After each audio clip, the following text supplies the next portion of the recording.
पेपरफुटी विरोधात विद्यार्थ्यांचा आवाज बुलंद, छात्रों की गुंजला ठाण्यात उत्स्फूर्त प्रतिसाद। देशभरात वारंवार घडणाऱ्या परीक्षा पेपर फुटीच्या घटनांमुळे विद्यार्थ्यांच्या भविष्याशी सुरू असलेल्या खेळाविरोधात युवक काँग्रेसनं आक्रमक भूमिका घेत छात्रों की गुंज अभियानाच्या माध्यमातून विद्यार्थ्यांचा आवाज थेट देशापर्यंत पोहोचवण्याचा निर्धार व्यक्त केला। ठाण्यातील ठाणा कॉलेज परिसरात आयोजित संवाद अभियानाला विद्यार्थ्यांनी उत्स्फूर्त प्रतिसाद देत शिक्षण व्यवस्थेतील बदलांची अपेक्षा व्यक्त केली। लोकसभेतील विरोधी पक्षनेते राहुल गांधी यांनी राजस्थानातील कोटा येथे विद्यार्थ्यांशी संवाद साधत सुरू केलेल्या छात्रों की गुंज अभियानाचा भाग म्हणून हा उपक्रम राबवण्यात आला।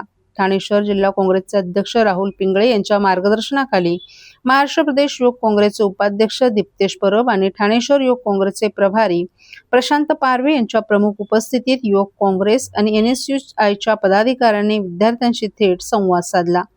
यावेळी विद्यार्थ्यांनी परीक्षा पेपर फुटी, भरती प्रक्रियेतील अनियमितता, स्पर्धा परीक्षांमधील अडथळे आणि शिक्षण व्यवस्थेतील विविध समस्यांबाबत आपली मतं मांडली।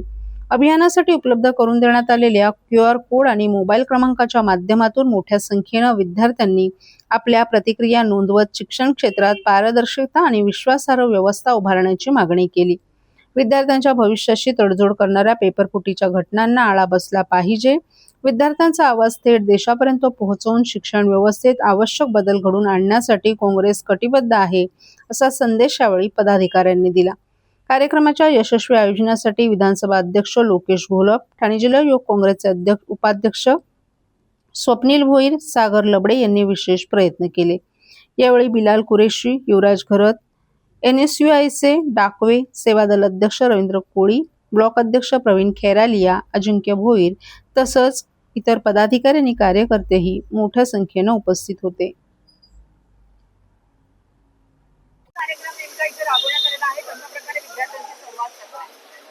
जी देशामध्ये विद्यार्थ्यांची सगळ्यात मोठी फसवणूक चालू आहे, पेपर लीक, याच्या विरोधात छात्रों की गुंज आमचा राहुल गांधी साहेबांनी जी मोहीम छेडलेली आहे, या मोहिमेच्या अंतर्गत आम्ही या आज ठाणा कॉलेजच्या बाहेर सर्व विद्यार्थ्यांना याची कल्पना देत आहोत। स्कॅन करून ते आपली मतं मांडत आहेत आणि आम्हाला शिक्षण मंत्र्याचा राजीनामा हवाय, त्या हिशोबाने आम्ही विद्यार्थ्यांचं मत जाणून घेऊन या मोहिमेमध्ये विद्यार्थ्यांना सहभागी करत आहोत।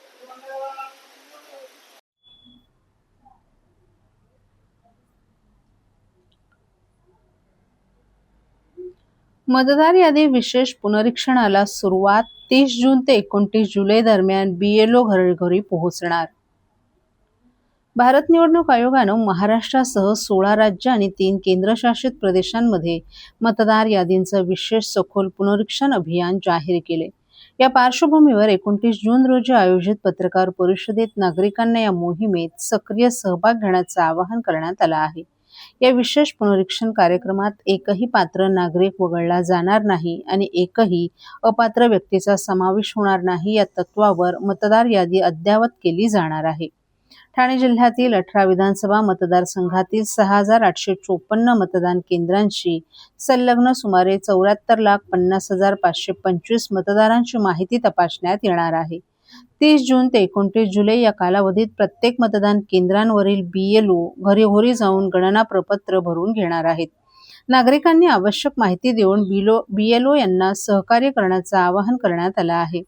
ज्या नागरिकांचे किंवा त्यांच्या आई-वडील, आजी-आजोबांचं नाव 2002च्या मतदार यादीत आहे, त्यांना नाव समाविष्ट करण्यासाठी स्वतंत्र पुरावे सादर करण्याची आवश्यकता नाही। मात्र नाव नसल्यास जन्मतारखेनुसार आवश्यक कागदपत्रे सादर करावी लागतील।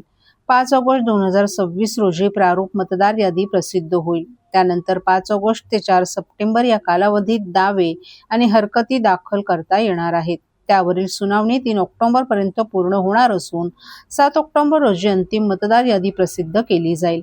अंतिम यादीत दावा किंवा हरकत फेटाळल्यास संबंधित नागरिकांना प्रथम जिल्हाधिकारी तथा जिल्हा निवडणूक अधिकारी यांच्याकडे आणि त्यानंतर आवश्यक असल्यास मुख्य निवडणूक अधिकारी महाराष्ट्र राज्य यांच्याकडे अपील करण्याची संधी उपलब्ध राहणार आहे।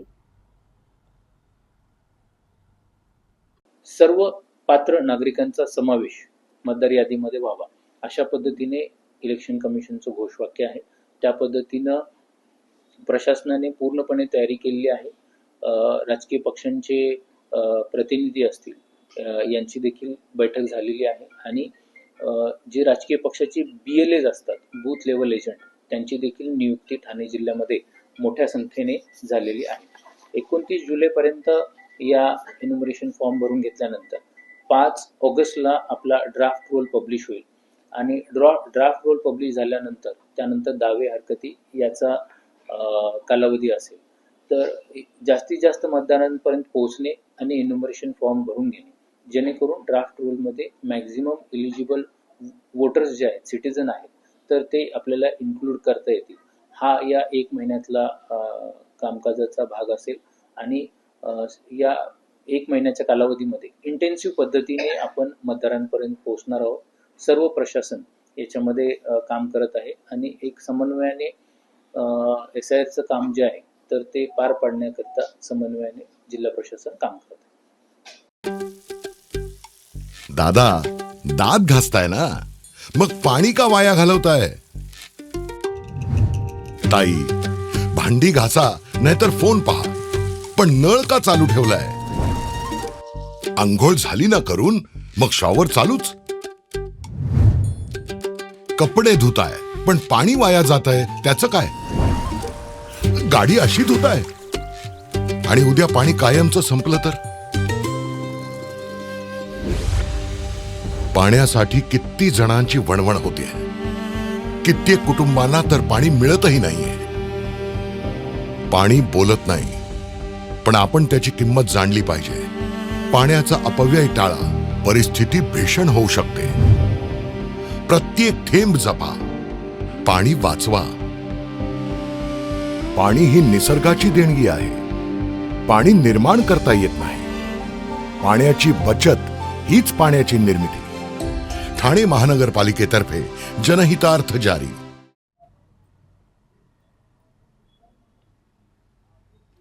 महाराष्ट्र राज्य परीक्षा परिषदेमार्फत रविवारी राज्यभर आयोजित करण्यात आलेली शिक्षक पात्रता परीक्षेचा पेपर भिवंडीत फुटल्याने ती पुढे ढकलण्याचा निर्णय घेण्यात आला असून या पेपर फुटीवर आता राष्ट्रवादी काँग्रेस शरद पवार पक्षाचे आमदार जितेंद्र आव्हाड यांनी प्रतिक्रिया व्यक्त केली आहे. महाराष्ट्रात नवीन काही राहिलेलं नाही. आमदार खासदार फुटतात आणि परीक्षेचे पेपर फुटतात अशी उपरोधिक टीका त्यांनी सरकारवर करत संताप व्यक्त केलाय. महाराष्ट्र राज्य परीक्षा परिषदेमार्फत रविवारी 28 जून रोजी राज्यभर शिक्षक पात्रता परीक्षा आयोजित करण्यात आली होती.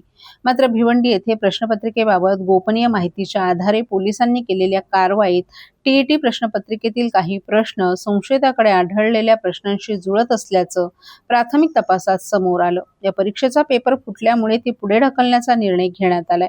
यामुळे हजारो उमेदवारांना मोठा त्रास सहन करावा लागणार आहे. या प्रकरणी भिवंडी पोलीस ठाण्यात गुन्हा दाखल करण्यात आला असून संपूर्ण प्रकरणाचा तपास सुरू आहे.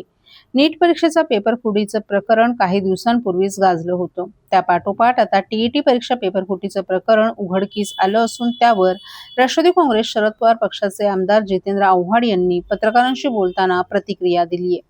त्यांनी यावेळी राज्यातील विविध पेपर फुटी प्रकरणे, डमी उमेदवार प्रकरण आणि सत्ताधारी पक्षाच्या राजकारणावर जोरदार टीका केली.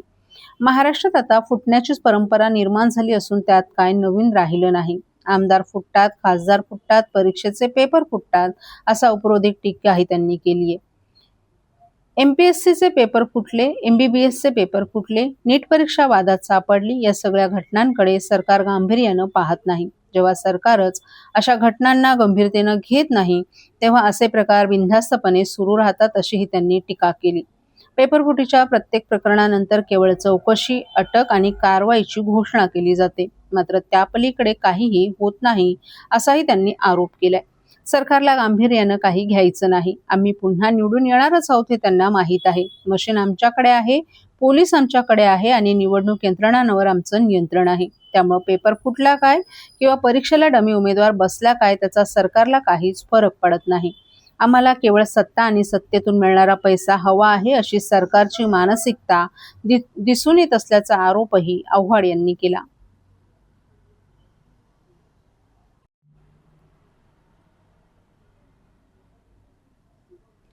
ठाण्यातील TET पेपर फुटी प्रकरणाचा निषेध बनवणारा बॅनर लावत सदर प्रकरण फास्ट कोर्टामध्ये चालवण्याची मागणी मनसे जनहित आणि विधी विभागाचे अध्यक्ष स्वप्नील महेंद्रकर यांनी केली आहे.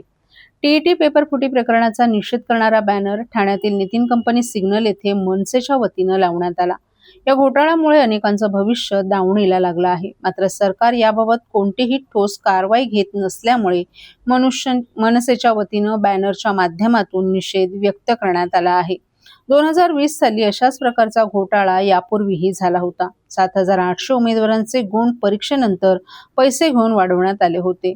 टीईटीचे बोगस सर्टिफिकेट वाटण्यात आले होते. 2020 साली असाच घोटाळा झाला होता. त्याचा बोध घेऊन यंदा देखील पारदर्शकता ठेवली पाहिजे होती. यंदा 1.5 कोटीला हा पेपर विकला जाणार होता.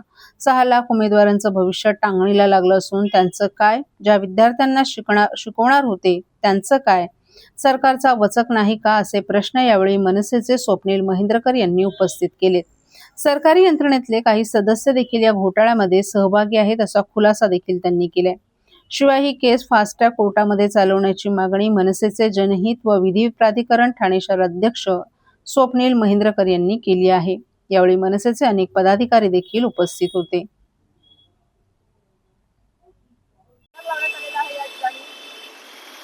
जो टीईटीचा पेपर फुटीचं जे परवा प्रकरण झालं भिवंडीमध्ये, 1.5 कोटीला टीईटी परीक्षेचा पेपर विकायला होता. तर या संदर्भात जो घोटाळा झालेला आहे, तर सरकार हे सपशेल अपयशी ठरते परीक्षा घेण्यामध्ये महाराष्ट्रामध्ये. आणि या संदर्भात माननीय मुख्यमंत्री साहेबांनी सांगितलंय की आम्ही SIT स्थापन करू. पण मी तुम्हाला एक गोष्ट सांगतो की महाराष्ट्रामध्ये सर्वात मोठा जर परीक्षेचा कुठला घोटाळा झालेला तर तो 2020 साली टीईटीचाच घोटाळा झालेला.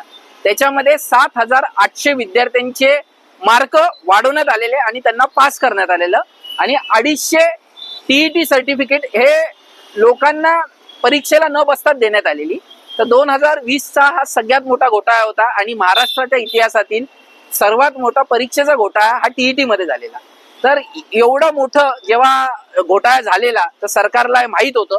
तर 2020 पासून बोध घेऊन यावेळेला परीक्षा व्यवस्थित राबवणं हे सरकारचं कर्तव्य होतं. पण तसं काय झालेलं दिसत नाहीये. कारण बिहार, हरियाणा इकडची लोक QR कोडवाली पेपर घेऊन इकडे येतात महाराष्ट्रात, ठाणे जिल्ह्याच्या भिवंडीमध्ये. आणि 1.5 कोटीला जर पेपर विकायला असतो तर जे 6 लाख उमेदवार जे शिक्षक होणार आहेत भविष्यात, त्यांच्या भविष्याचं काय? आणि त्या संदर्भात शिक्षण विभाग फक्त एवढंच बोलतं की आम्ही परीक्षा ही रद्द करतो.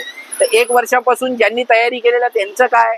त्याच्यानंतर जे लोक वर्षानुवर्ष सरकारी नोकरीसाठी शिक्षण विभागात प्रयत्न करतात त्यांचं काय?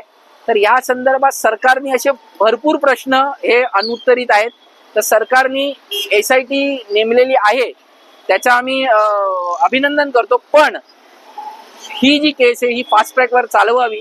कारण 2020 मध्ये जे गुन्हेगार होते गेल्या 6 वर्षापासून आजही त्यांची केस ही प्रलंबित आहे आणि त्यांना अजून शिक्षा झालेली नाही.